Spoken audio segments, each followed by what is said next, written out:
So, good morning.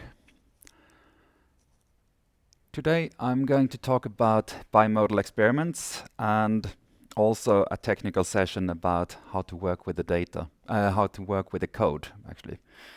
And for that, we have the usual, John Ross, but there is a lot of books about image fusion, image registrations, and some of them are older. This one, I didn't put the year, but I think it was 22, so it's a quite new one. But these books, they give partly a framework for data fusion in general and also towards using it with imaging or images. That book we had already last week about image registration, which is also relevant for the multimodal imaging. Second part is about software engineering, and here we're going to talk about unit tests and also how to work in a collaboration where you develop code together for producing scientific results. What we have done until now, we actually are very well progressed. This is actually the last pure image processing lecture. Next week, in 2 weeks, I'm going to talk more about large-scale computing, how you can use these tools in order to produce your results if you have a lot of data. So we have the chain of doing image enhancement, processing data, doing some segmentation, more advanced segmentation, analyzing shapes, and then from those starting making some conclusions. And now the last two, so this one and the previous lecture, is more about a specific type of experiment that also have new challenges to think about. So that last time was time series, and now we are looking into multiple modalities. So this brings us to today's outline, and the main topics are image fusion, bivariate segmentation, and software engineering.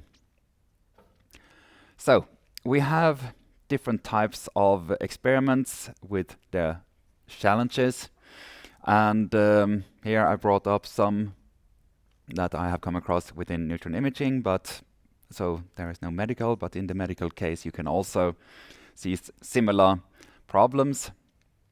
And for example here, hydrology and soil and geology, there we're talking about segmentation accuracy. We are trying to estimate water content, but there is a mix of materials, so you don't know if it truly is the water you see or not. When you go into cultural heritage, again, segmentation accuracy, but also material classification, what is actually inside. This is, I think, from Tibet, a Buddha statue, and that is done with the neutrons, so you can see organic content within this bronze statue. Again, building materials is same about the hydrology in soil, but also that you can have dimensional changes, that when water enters the material, your structure changes the shape. And then in materials science, you have penetration power is one problem, but also that the readings that you see can be ambiguous, so you don't know really what is the true material that I have here. And this is where you need maybe some additional information about the sample. And usually when you start planning your experiment, you try to select your imaging modality which would suit you best.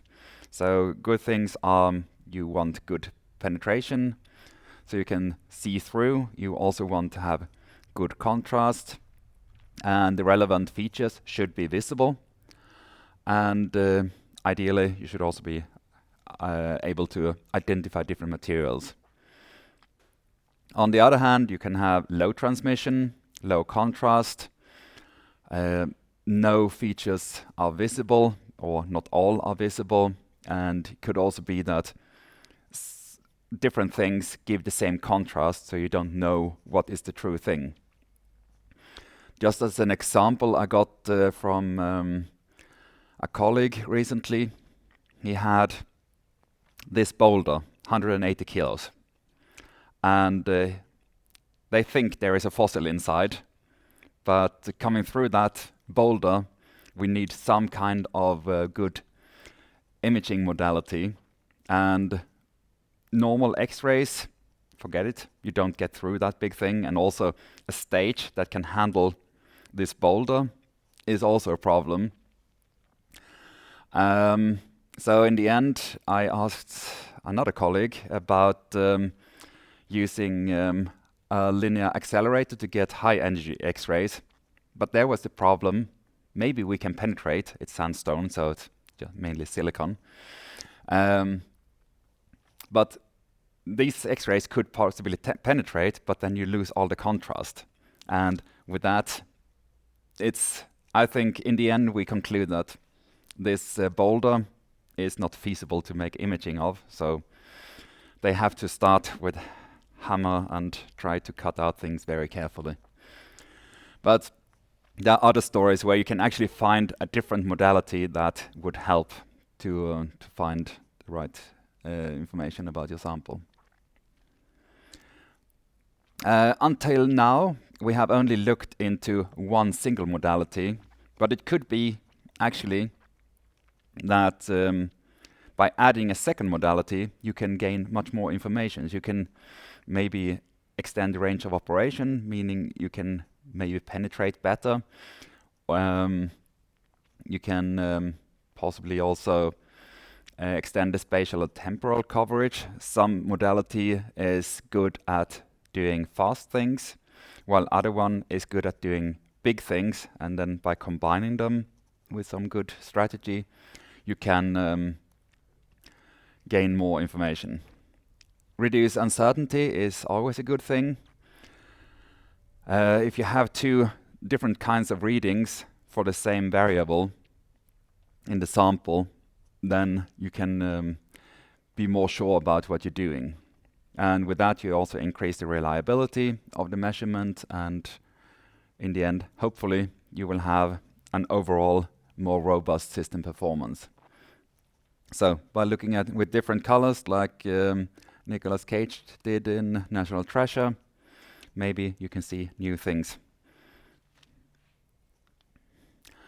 And when you are planning an imaging experiment, you have different players.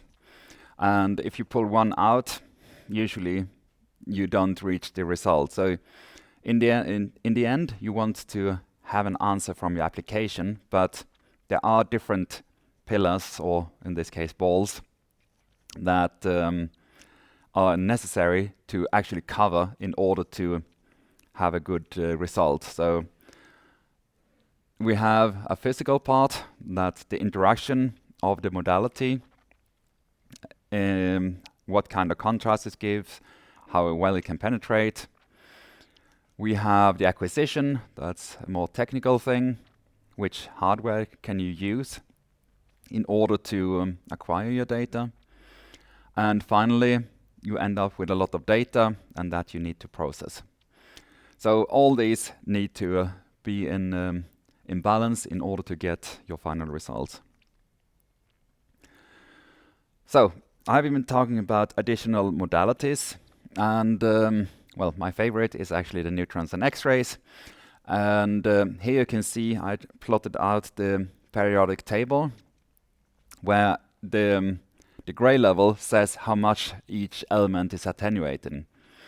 With X-rays, you see that the attenuation is essentially proportional to the density of the material. Neutrons, they are a bit more wild.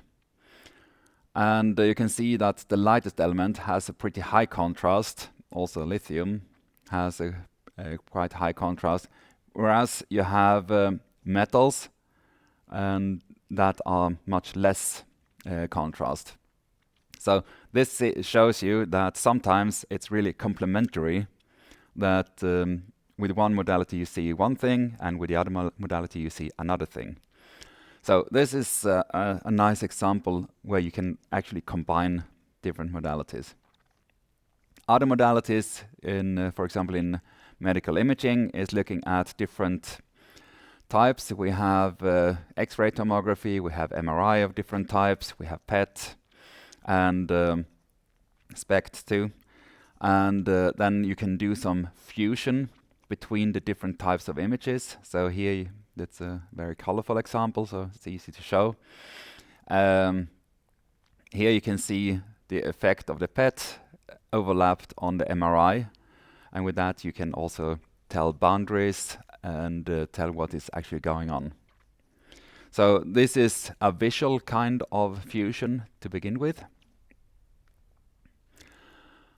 Another combination would be to work with the grating interferometry. That is an add-on to X-ray and neutron imaging mainly, where you can, instead of just looking at the transmission, you can also look at the phase propagation within the wave in the sample, and you can even see small angle scattering effects in the dark field contrast. And these are nonlinear combinations, so in principle you can also fuse them into getting new information. Another one is, that's not really multimodality, it's more spectroscopic imaging, where you can do a spectral scan and get different responses. And here we can look at crystalline, so crystallography, seeing differences in crystal configurations, and with that you get different responses in the image data, and with that you can also distinguish between different types of crystals in the material.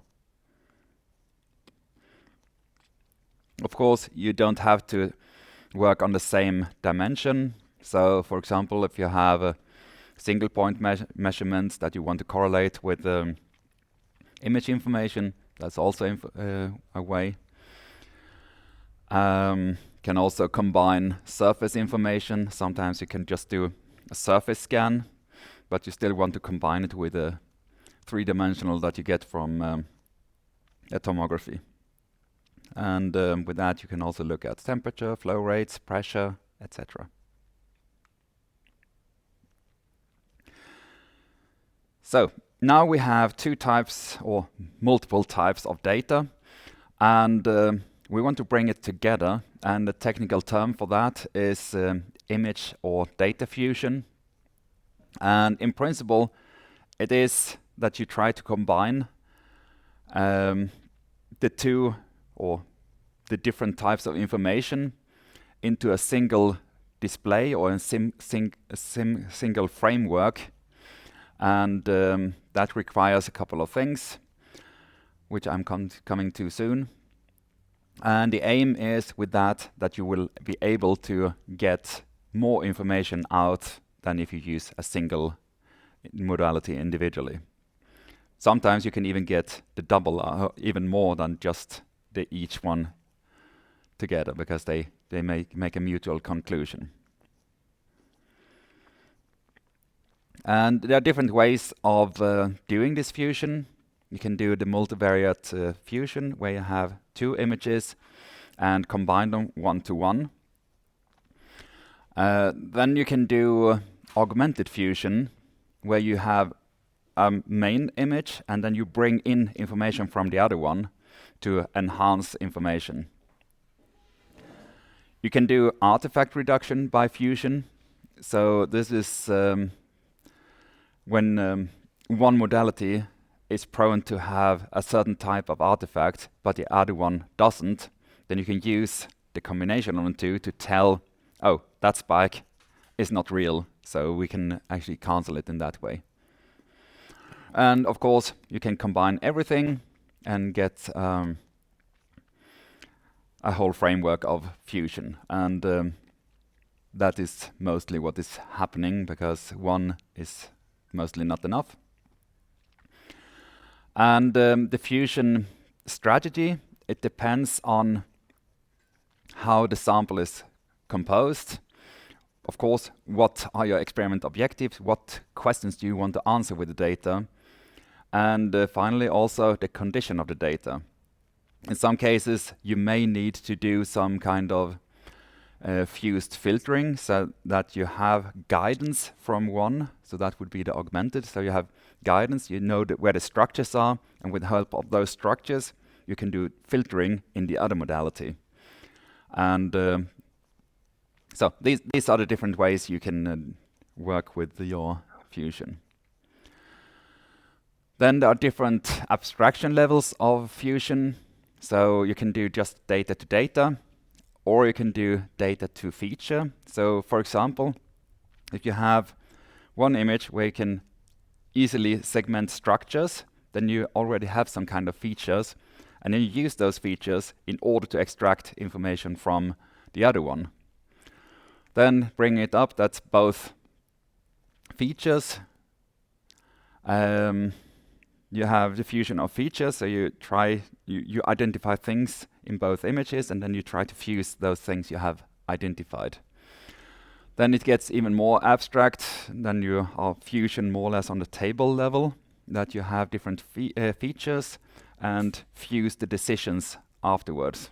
And finally, you can also have a lot of decisions. So then we come more or less into something like a random tree or random forest, where you finally vote together decisions from different segmentations based on the fused data, or based on data from different modalities.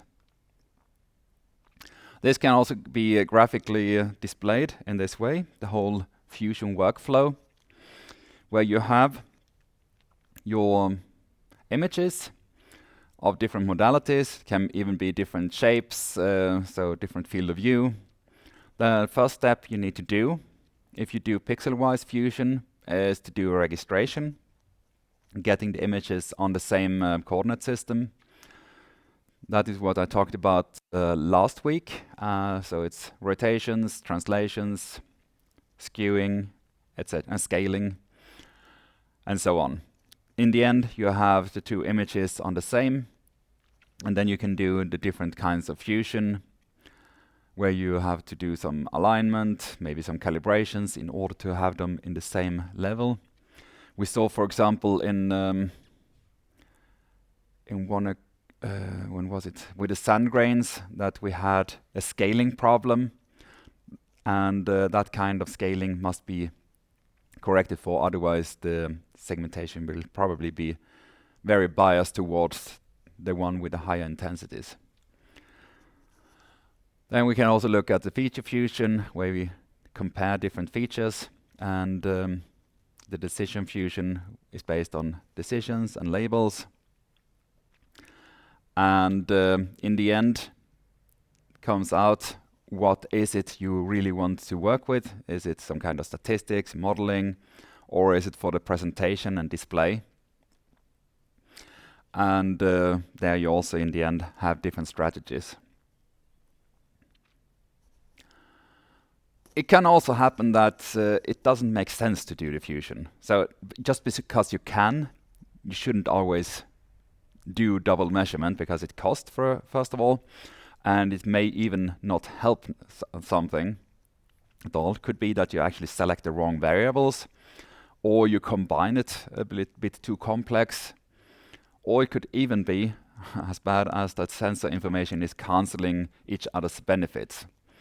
So that is what the term catastrophic fusion means.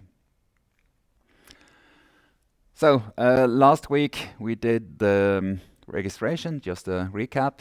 So we have one fixed image and one moving image, and the moving one is rotated, it's rescaled and cropped, and then finally we have them on the same coordinate system. Now, last week we were talking about images from the same modality, probably with minor changes due to the time series, but here we are talking about registration between two different types of contrast mechanisms, and some features may be visible in one modality, but they are not visible in the other. So that adds a complexity to the registration. If you, for example, look at these two images, you can see this region is rather dark, whereas we have all the stones here that turn out quite bright in the other one. And that makes it harder to find a cost function that actually can take care of this. But it's possible, so we do it on a regular basis, so it is possible.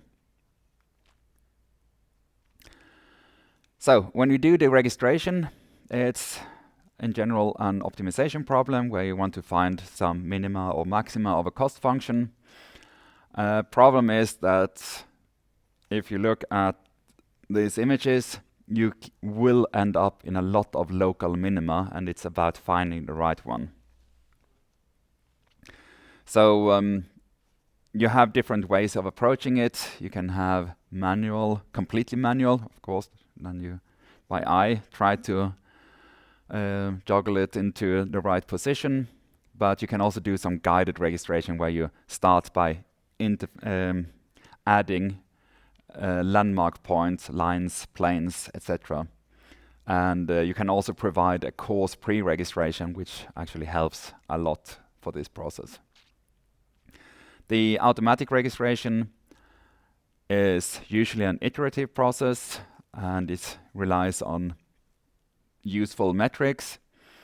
And as I said before, the multimodality may lose common landmarks. The landmarks are also called fiducial points. That's another term for it.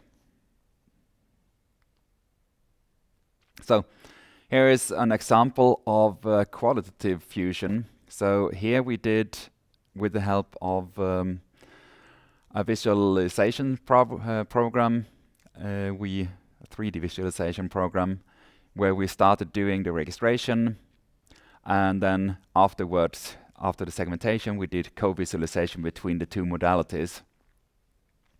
And here, the workflow is first we register the data sets, so they are on the same frame, and afterwards we did some interactively guided segmentation for each separate data set, and those were afterwards visualized together in a way that we could see. The item here is a sword that was found on in Lake Zug, and I don't know exactly from when it is, but it's now on exhibition in the museum in Zug.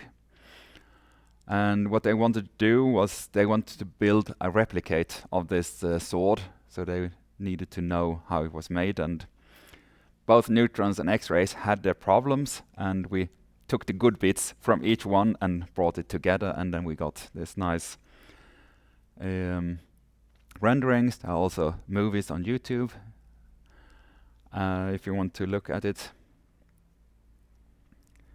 So let's take a look at another way of visualizing data. So we have here now, we have this snail shell. We have a neutron image, an X-ray image. They look more or less the same. There are a little bit different contrasts in it. But we want to compare these visually. And one way, which is actually maybe not so used in presentations, but is good for your workflow to compare things, is to use the checkerboard visualization. And for that, we need some code to create this checkerboard where we put image A and B inside. So we will have image A on the bright spots and image B on the dark spots. And when we try it with these images, we have the neutron image here and the X-ray image here. Then you can see here that we have the neutron image is on the bright, X-ray on the darker ones. And the benefit of using this kind of visualization is you can see, first of all, how well you did your registration, but also you can see the contrast differences if you want to compare the two modalities with each other. Then you can see different regions and how they merge over into or how they continue in the other modality. So it's a good tool for visual feedback on how well you did the registration. Another way of visualizing is color channel mixing. There you take, sorry. There you use one color channel, for example, in the RGB model. That means red, green, blue. So you take one modality in red, one modality in green, and in the last, the blue channel, you take the average of the two. You may need to do some intensity scaling to make it good, but in principle, this is the way you could visualize it. And here's a little code that I wrote to do this color mixing. And here you can permute which one is, which image is coming into what color channel. So here we set image A goes to red, image B goes to green. Here A goes to blue, B goes to green. And here A goes to red and B goes to blue. And now you can see that you get different mixing schemes. And the last one is actually my favorite, in particular as I'm working a lot with geomaterials and soil and water, because here you can set the solid material to being on the red channel and the water being on the blue channel. And with that you get a very nice brown bluish color mix, which is quite nice for this kind of samples. Which one you choose is, of course, your choice, what you think makes the most sense. Some combinations may look quite toxic, while others not. So what colors you choose is up to you. So now I've only been talking about showing, so a qualitative information, but we can actually also do bimodal or bivariate segmentation. And typically when we have done a measurement, we have a histogram, a single one-dimensional histogram, where the two classes are mixing and overlapping. So what you actually measure in this case from the two classes would be this yellow line, and you have a large overlap here which will result in misclassifications. So this was modality 1.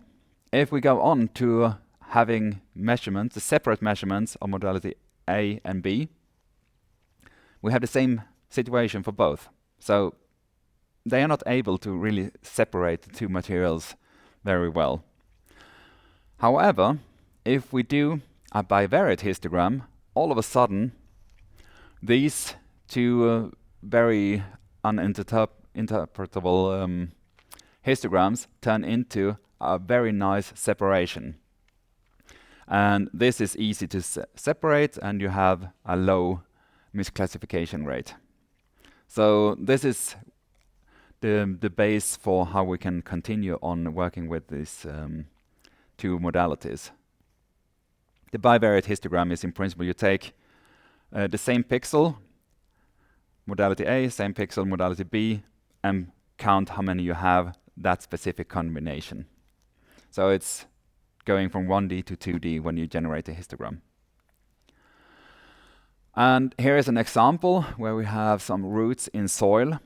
And this is a very complementary example. So you can see in this region here, you can see the roots very nicely, but out here is essentially nothing to be seen.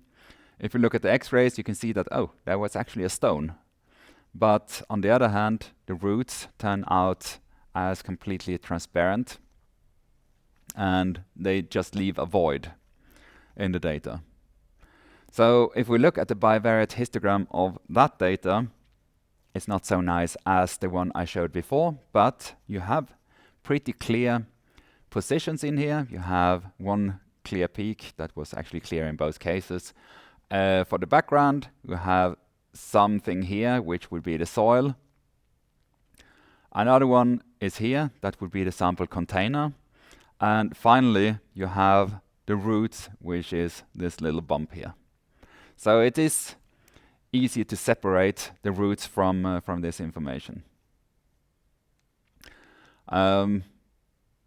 So if you look at these, there is a bump that could indicate there is something, but it's not really clear what it is, if it's the container or if it's the root. Here you also see this little bump, but again, it's also not really clear. So we really have the case of that one. No, that one, for the roots and the container.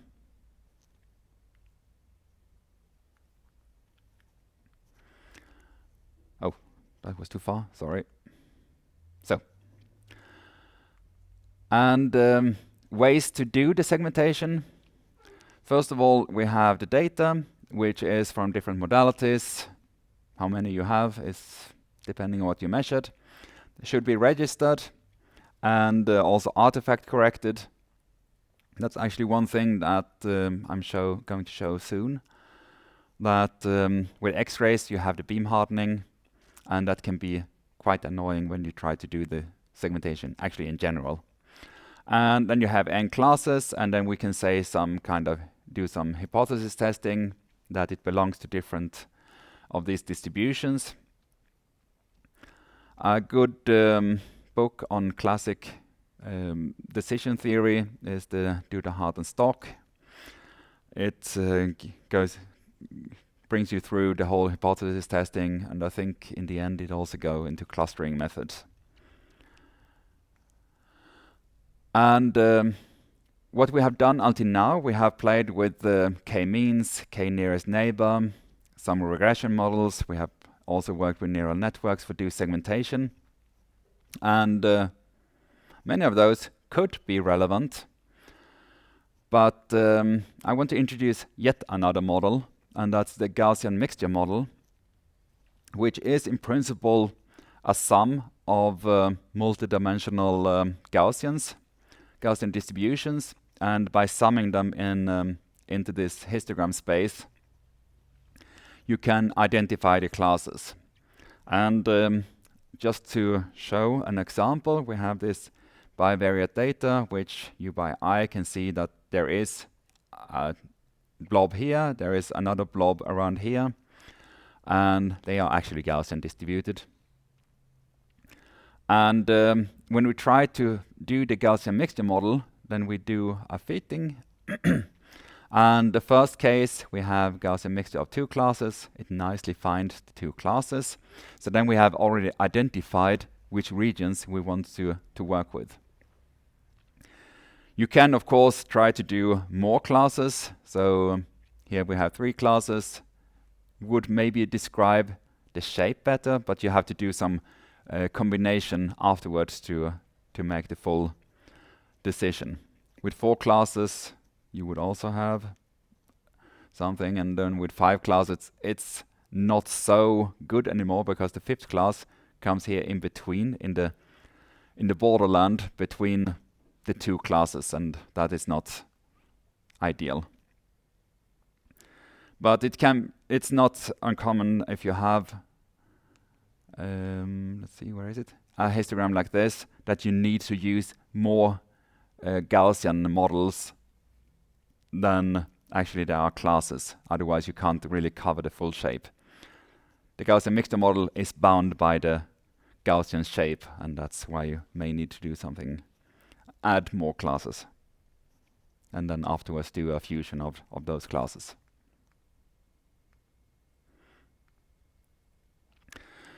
Then when you start doing the classification, there are different ways of doing it. You can, of course, do likelihood ratios between the different distributions and see if you're fulfilling it. You can also work with classification distances.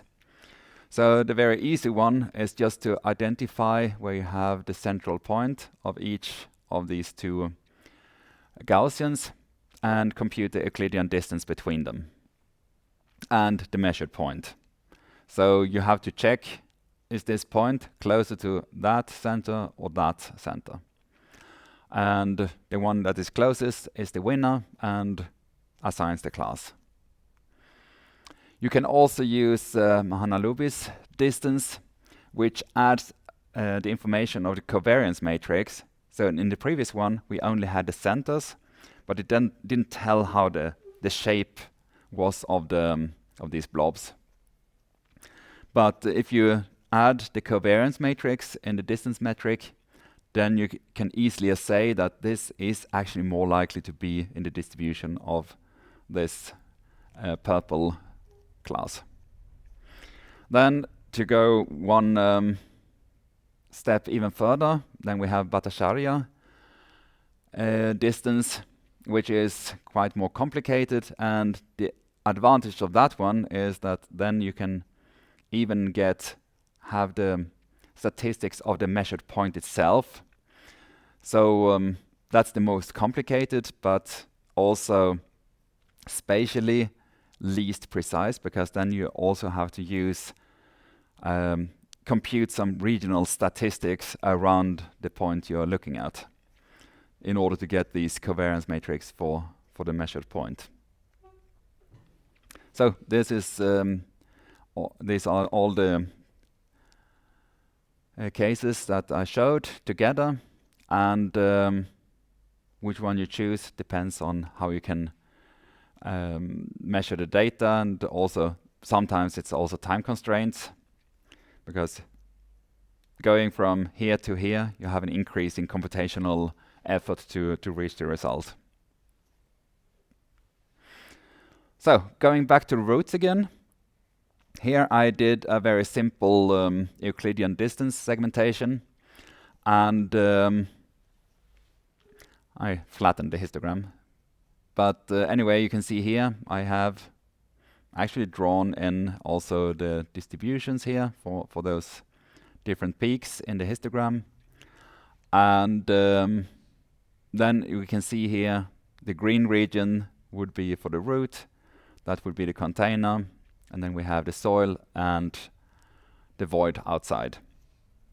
Now we have the multi-class segmentation problem, that there is some bleeding between the different classes, which I didn't take care of here.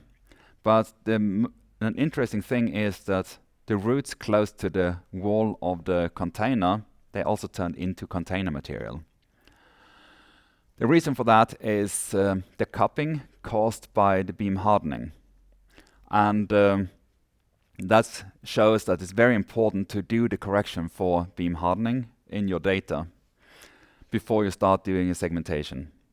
There are approaches also to go in rings, concentric rings for the segmentation, or doing that kind of correction, but I didn't do that here, and that's why I also get these misclassifications, that it looks like we have container around the roots, or the roots are entirely classified as the roots are entirely classified as container. Yeah. The other thing is also outside of the container, it looks like we have a dirty container, so we have some soil on the outside, but that also is because of the long step between void and the container. You can see here, to come from here into here, you have to pass either the green or the brown, and that is what you can see in this dirty surface. Then you can play around. You can even put up equation systems, so you do some kind of estimation using these two